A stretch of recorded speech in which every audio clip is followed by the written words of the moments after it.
O Jornal Nacional está começando.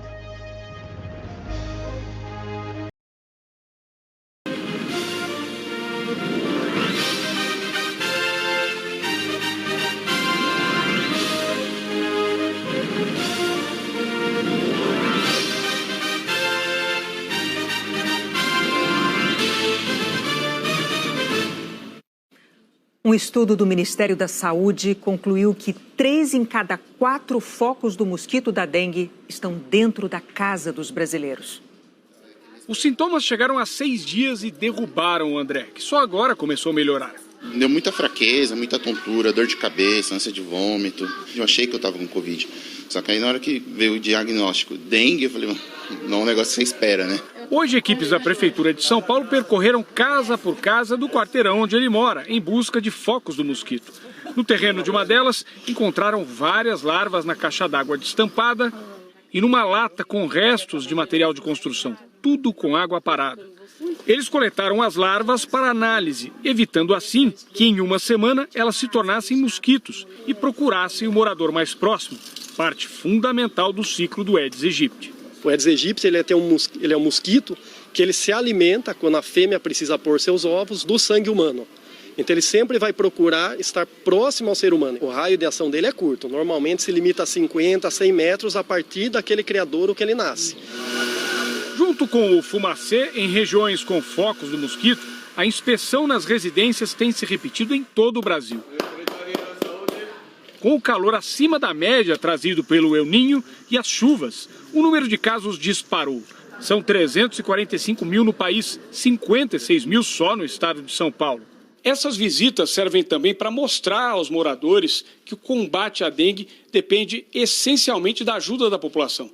Isso porque, segundo o Ministério da Saúde, 3 de cada 4 criadouros encontrados pelas equipes estão dentro da casa das pessoas. O problema acaba não ficando só naquele munícipe, aquele vaso, aquele balde que ela acaba acumulando na sua residência, ele é um potencial criadouro para o desenvolvimento do mosquito da dengue. E esse mosquito voa e ele pode atingir um grande número de pessoas e um estrago muito grande na saúde, como a gente tem acompanhado, infelizmente. O ideal é que toda pessoa faça uma vez por semana uma busca na sua casa por qualquer recipiente ou qualquer local que possa acumular água. Virar o recipiente, tirar esse recipiente do tempo onde possa cair chuva, colocar em um local coberto, puxar com o rodo uma água que empoça ali no quintal, limpar uma calha que fica com folha, a água acumula ali. Na casa da Maria, o exemplo de que é possível cultivar plantas sem correr o risco de espalhar a dengue. A gente tem que se prevenir, né? Vamos deixar os pratinhos embaixo para não ficar acumulando água, para a gente ficar sempre saudável, né? Em Minas Gerais, uma cidade está conseguindo bons resultados contra a dengue com um aliado improvável. Os moradores estão cheios de esperança com a tecnologia. O mosquito batizado de Aedes aegypti do bem nasce em caixas como estas. Eu tenho certeza que é para o nosso bem, que é para a nossa saúde de toda a população. São mais de 4.500 caixas estrategicamente distribuídas por toda a cidade de Congonhas. Dentro de cada uma delas são inseridos cerca de 7 mil ovos do mosquito macho do Aedes aegypti geneticamente modificado. Os pesquisadores inserem nos embriões um gene que produz a proteína chamada TETAV. Os machos geneticamente modificados são espalhados no ambiente. Eles cruzam com as fêmeas que vão botar ovos. Por causa da alteração genética, somente os machos sobrevivem e herdam a mutação genética do pai. Com isso, a expectativa é que o número de fêmeas caia drasticamente com o tempo. São as fêmeas as responsáveis pela transmissão do vírus da dengue, zika e chikungunya, que também tendem a diminuir. Uma empresa inglesa desenvolveu a tecnologia que teve aprovação da CTN Bio, Comissão Técnica Nacional de Biossegurança, do Ministério da Ciência, Tecnologia e Inovação. O coordenador da CTN Bio, Leandro Astarita, afirma que todas as etapas estão sendo monitoradas. A gente pode afirmar que para a população é extremamente seguro, questões ambientais a gente não observa nenhum problema, exceto a redução da população do Aedes aegypti, que é o grande problema dessa transmissão da dengue. A Prefeitura de Congonhas espera espalhar mais de 60 milhões do mosquito do bem pela cidade durante um ano. O ano passado, que a gente teve um surto epidêmico, o pico ele foi em março. Nós tivemos por volta quase 800 casos em março. Esse ano, que a gente tem o pico no estado inteiro, nós estamos com cerca de 90 casos. Então a gente já vê refletido uma diferença muito grande para nós. Indaiatuba, no interior de São Paulo, já usa a tecnologia desde 2017. A prefeitura afirma que houve redução de 90% no número de mosquitos nos 10 bairros onde a tecnologia foi usada. E os casos de dengue também diminuíram. Em Congonhas, a confiança é grande, mas a prefeitura alerta que o mosquito geneticamente modificado faz parte de uma ação complementar.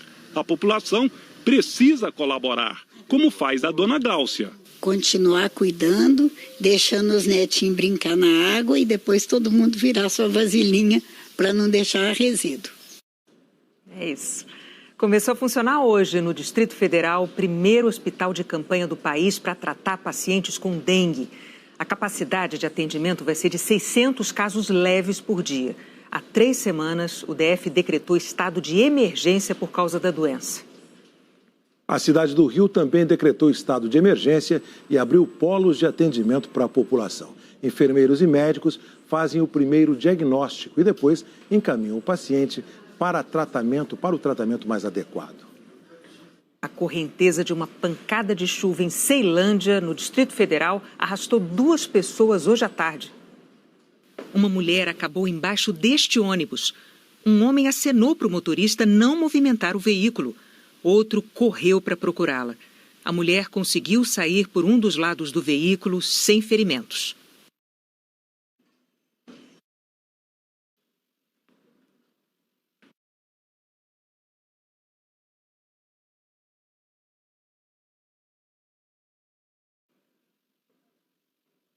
A gente teve um pequeno problema, vamos voltar agora.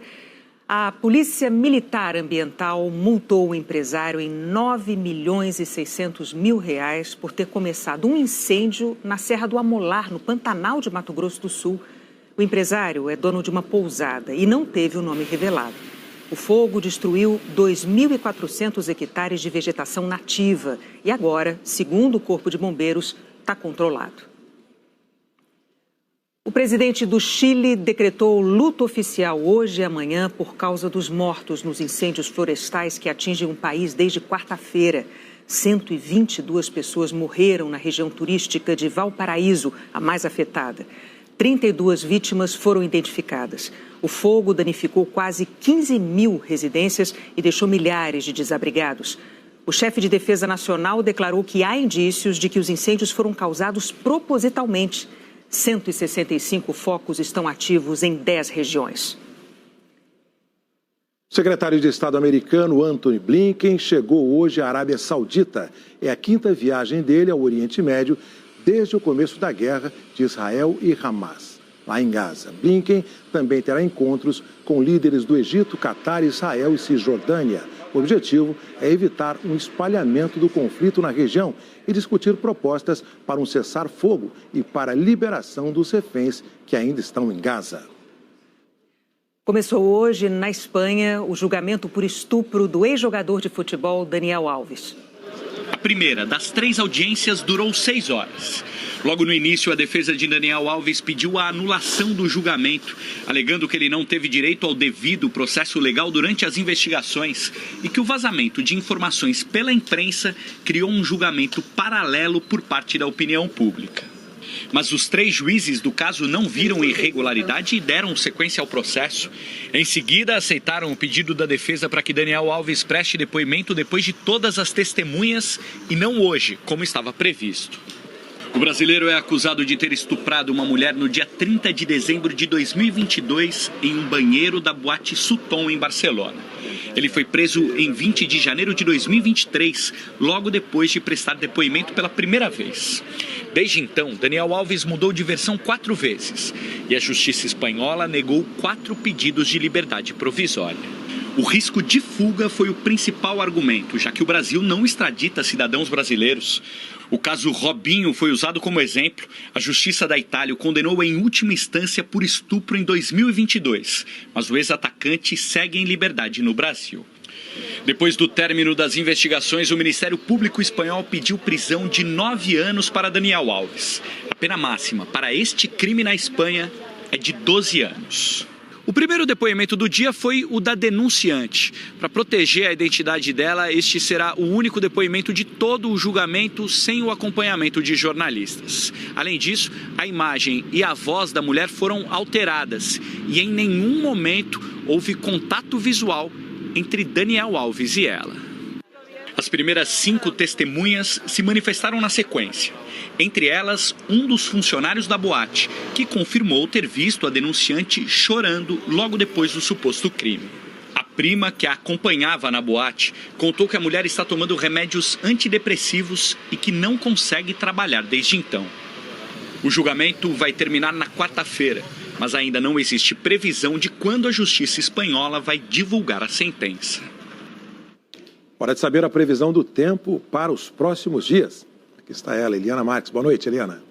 Boa noite, Heraldo. Boa noite, Renata. E boa noite para você.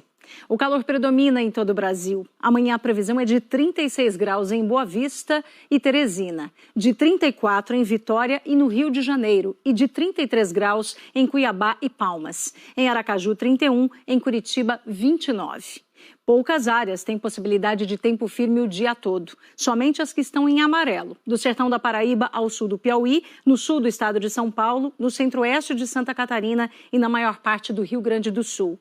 Nas regiões em verde, sol e risco de pancadas de chuva, inclusive a qualquer hora do dia em Brasília, Goiânia e Campo Grande. Estas são as capitais que devem ficar mais chuvosas, com máximas de 26 e de 28 graus. Mais quente em Florianópolis, com 30, e em Belo Horizonte e em Macapá, com 31 graus. Na capital do Amapá, tem chance de chover nos 3 períodos, enquanto nas outras cidades, à tarde e à noite. No Nordeste, as instabilidades se concentram principalmente no litoral, mas os meteorologistas dizem que a chuva vai ser rápida. E o estado mais ensolarado é o Rio Grande do Sul, por causa de um sistema de alta pressão atmosférica. Ele gira no sentido anti-horário e isso impede a formação de nuvens carregadas. Em Porto Alegre, friozinho de manhã, 17 graus, e muito calor à tarde, 32.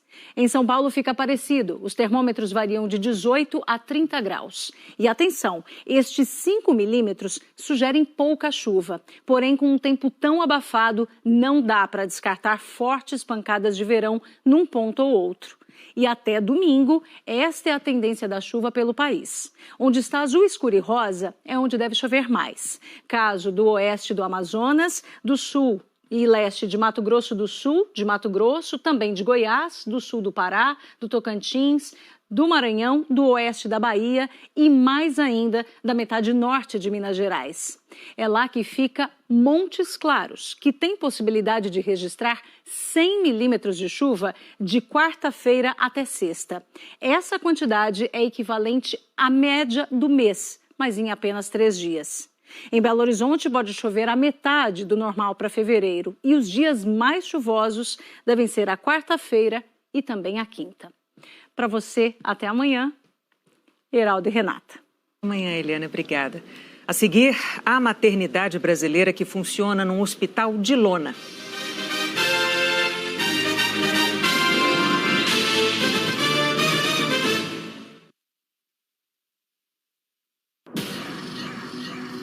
O bom da vida é a gente se divertir.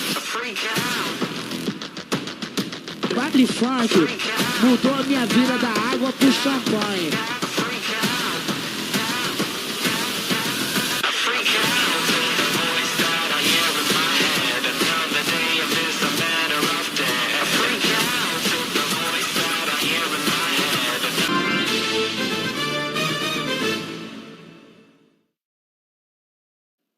A semana começou em Brasília com a abertura dos trabalhos do Legislativo.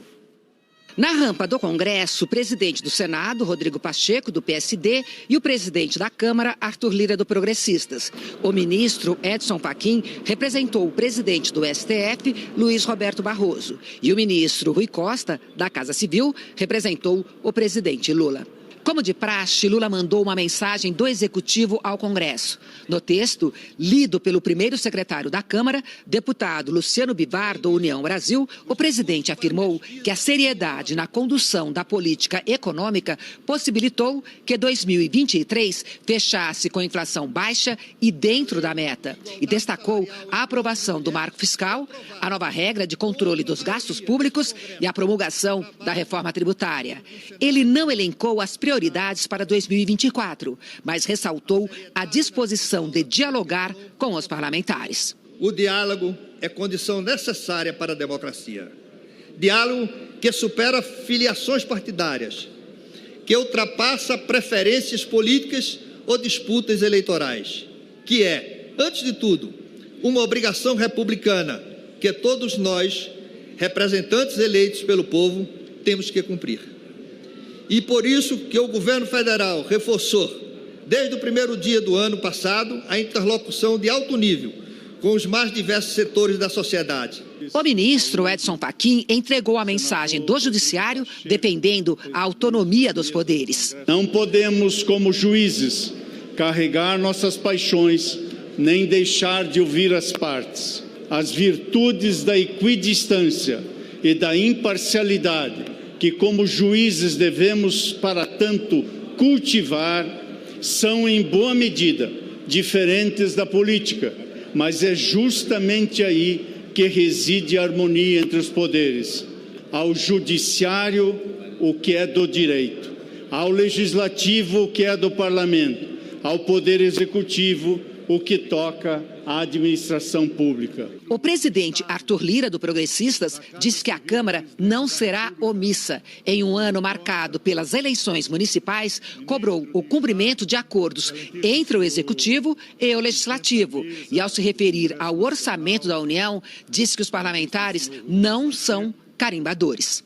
Errará ainda mais quem apostar na omissão desta casa, que tanto serve e serviu ao Brasil, em razão de uma suposta disputa política entre a Câmara dos Deputados e o Poder Executivo. Para esses que não acompanharam nosso ritmo de entregas e realizações, deixo aqui humildemente um importante recado. Não subestimem esta mesa diretora, não subestimem os membros do Parlamento e dessa legislatura. Fundamental também relembrar que nossa Constituição garante ao Poder Legislativo o direito de discutir, modificar, emendar, para somente aí aprovar a peça orçamentária oriunda do Poder Executivo. Não fomos eleitos, nenhum de nós, para sermos carimbadores, para carimbar. Não é isso que o povo brasileiro espera de nós.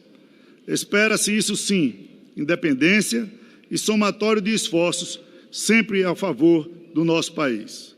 O orçamento da União pertence a todos e todas, e não apenas ao Executivo, porque se assim fosse, a Constituição não determinaria a necessária participação do Poder Legislativo em sua confecção e final aprovação.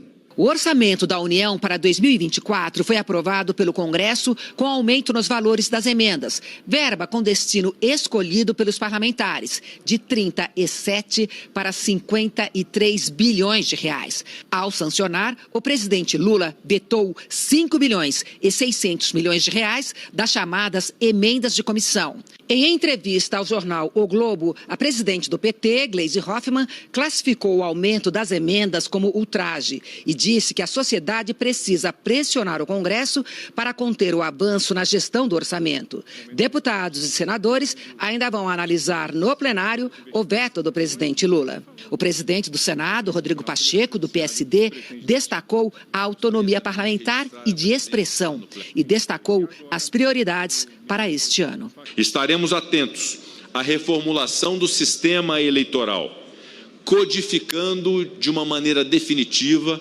preceitos e princípios que norteiam a justiça eleitoral brasileira. E avaliaremos, senhores parlamentares, senhoras parlamentares, sempre junto à sociedade sem intransigência, o fim da reeleição, a coincidência e prazo de mandatos e a forma de financiamentos de campanhas eleitorais. Discutiremos temas muito relevantes e temas que, inclusive, tocam aos demais poderes, como a limitação das decisões monocráticas no âmbito do Supremo Tribunal Federal, os mandatos de ministros do Supremo Tribunal Federal e a reestruturação geral das carreiras jurídicas, considerando as especificidades e a dedicação exclusiva inerentes à atividade desempenhada pelos membros do Poder Judiciário. Por causa das eleições municipais, o Congresso vai ter praticamente 6 meses para tocar uma pauta que vai do veto do presidente Lula às emendas de comissão, o veto à desoneração da folha de pagamentos de 17 setores intensivos em mão de obra e a regulamentação da reforma tributária. Em 2023, a conta que registra as transações do Brasil com outros países fechou negativa em 28 bilhões e 600 milhões de dólares. O rombo é 41% menor do que o do ano anterior. De acordo com o Banco Central, a melhora ocorreu principalmente por causa do desempenho da balança comercial. Os gastos dos brasileiros no exterior cresceram 19% e os investimentos estrangeiros diretos na economia brasileira somaram quase 62 bilhões de dólares, uma queda de 17% na comparação com 2022. Depois de um pente fino nos cadastros do Bolsa Família, o governo identificou irregularidades ou duplicidade e excluiu os registros de 1.600.000 famílias unipessoais, aquelas formadas por uma única pessoa. A revisão começou em março do ano passado, quando o governo verificou que o número de famílias unipessoais tinha tido um crescimento fora do padrão de 2020 a 2022. A revisão cruzou dados do CadÚnico com outras bases do governo. Em janeiro, o Bolsa Família fez o pagamento para 21 milhões de beneficiários em todo o país. O ministro do Supremo Tribunal Federal, Dias Toffoli, mandou investigar a atuação da ONG Transparência Internacional no acordo de leniência da JIF com o Ministério Público Federal.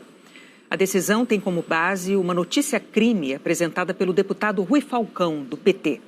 O ministro Dias Toffoli determinou que a Procuradoria-Geral da República preste informações sobre procedimentos adotados nesse acordo e oficiou o Tribunal de Contas da União e a Controladoria Geral da União sobre a investigação. Em dezembro, Toffoli suspendeu o pagamento da multa de mais de 10 bilhões de reais da JIF. Do total, mais de 2 bilhões seriam destinados a projetos sociais e haveria apoio da ONG para essas ações.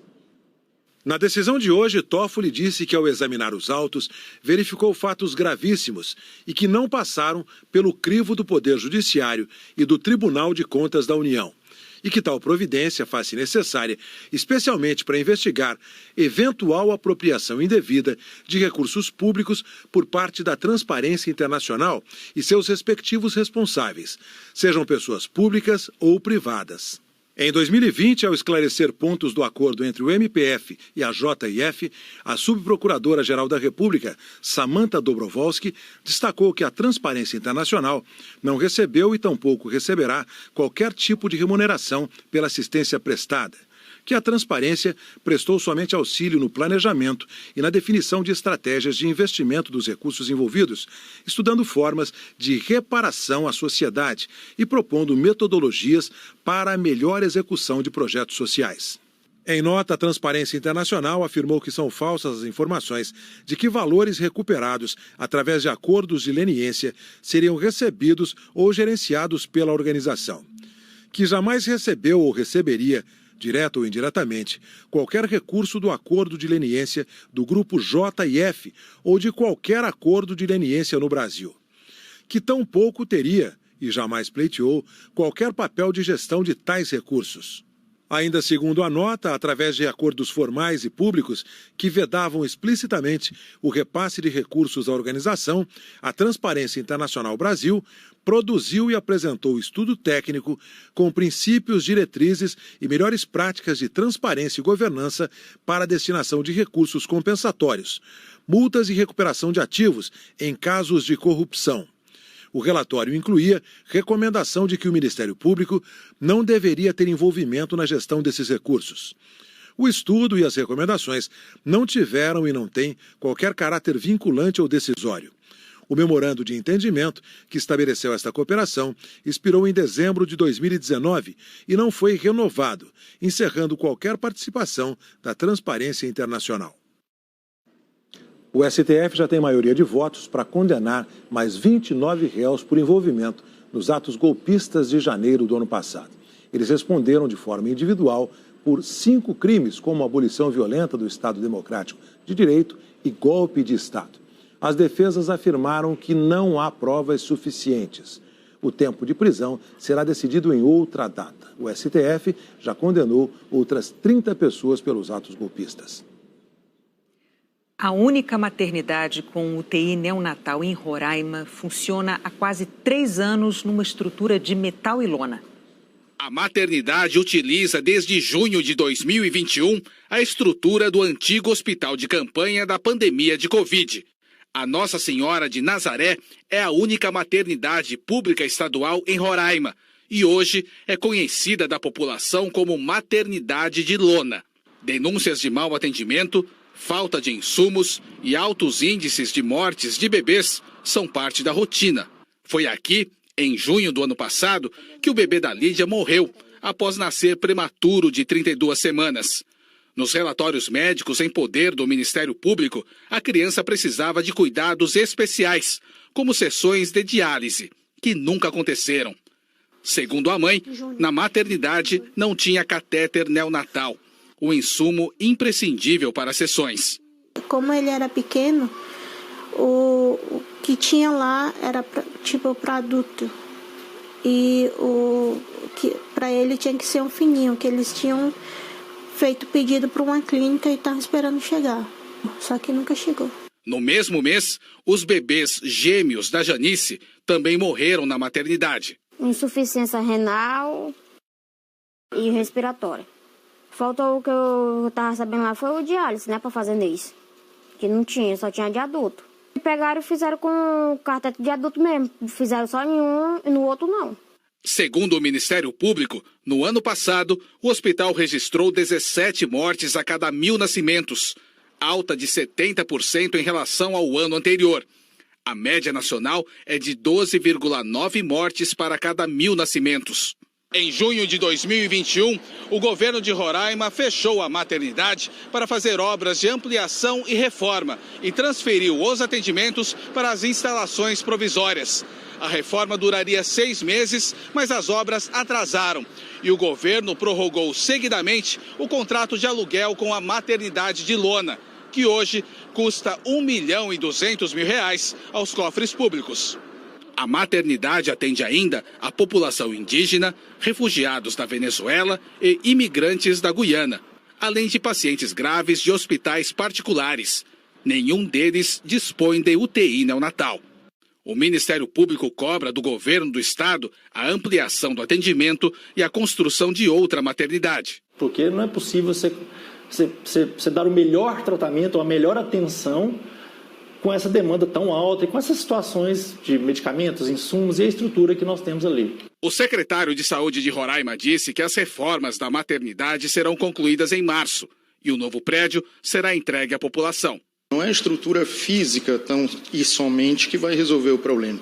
Existem outros, né? Existem fatores como ausência de pré-natal, como a dificuldade em acompanhamento dessas gestantes. Roraima é a fronteira e vem recebendo, né, muitos imigrantes e muitas gestantes da própria Venezuela, e essas gestantes vêm muitas vezes em muitas condições que não têm um pré-natal. A gente precisa levar isso em consideração. A seguir, o diagnóstico de câncer do rei Charles III. E a consulta pública da Anvisa sobre o uso dos cigarros eletrônicos no Brasil.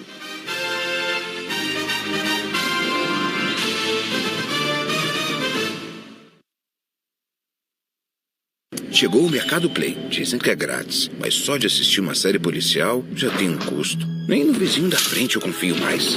Mercado Play. Séries e filmes dentro do seu app do Mercado Livre. Grátis. Viciantemente grátis.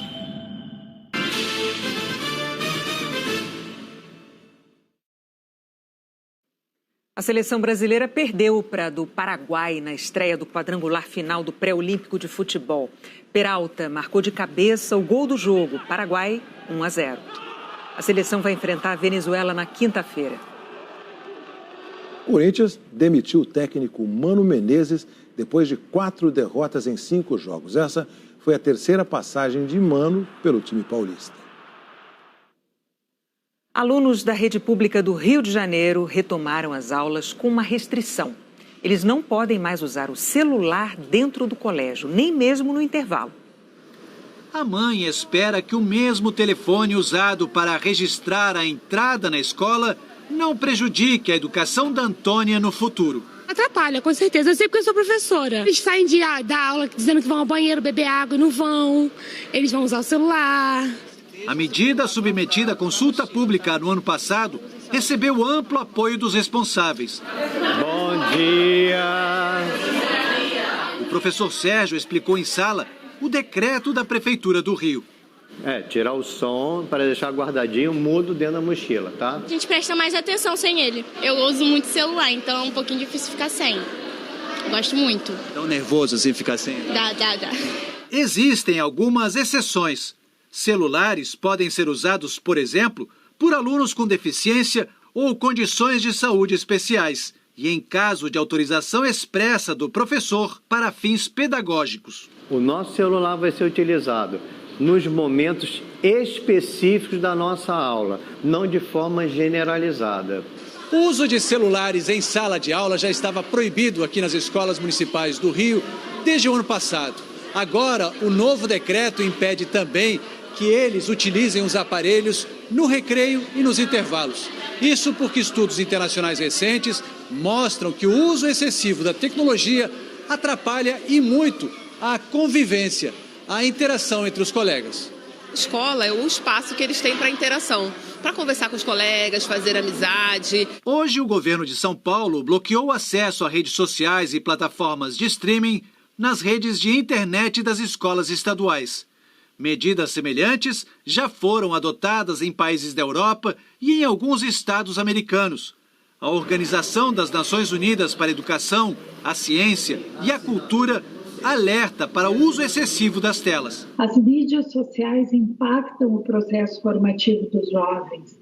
Nós sabemos que há casos de distorção de imagem, depressão, baixa autoestima, inclusive transtornos importantes a partir do uso excessivo das telas. Eu acho que a expressão freio de arrumação é uma boa expressão. Eu acho que a ideia é justamente colocar estudantes e professores no centro do processo educativo e não podemos esquecer que aprender a viver juntos, aprender a conviver é um pilar fundamental da educação. Nesta sexta-feira, termina a consulta pública da Anvisa sobre os cigarros eletrônicos no país. A consulta começou em dezembro. A Anvisa deu 60 dias para representantes da sociedade civil apresentarem opiniões sobre o uso e a comercialização dos cigarros eletrônicos. Até o momento, a Anvisa já recebeu mais de 7.000 contribuições. Desde 2009, é proibido comercializar, importar e fazer propaganda de qualquer dispositivo eletrônico para fumar. E é essa proibição que está sendo avaliada pela Anvisa. Segundo a agência, não existe comprovação científica da segurança desses dispositivos. Mesmo com a proibição, a venda ilegal e o consumo vem aumentando no Brasil.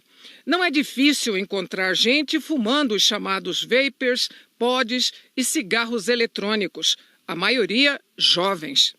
Os dados mais recentes revelam que quase 3 milhões de brasileiros usam cigarros eletrônicos. Em 2008, eram 500 mil. Segundo a Universidade Federal de Pelotas, ao menos 20% das pessoas de 18 a 24 anos já experimentaram algum tipo de cigarro eletrônico. É o caso de Otávio, que chegou a usar, mas percebeu os sintomas no corpo. Estava prejudicando bastante, né? Fumar por qualquer hora é uma coisa que você consegue fumar em qualquer lugar. Então, tipo assim, não é mais fácil de você ter acesso.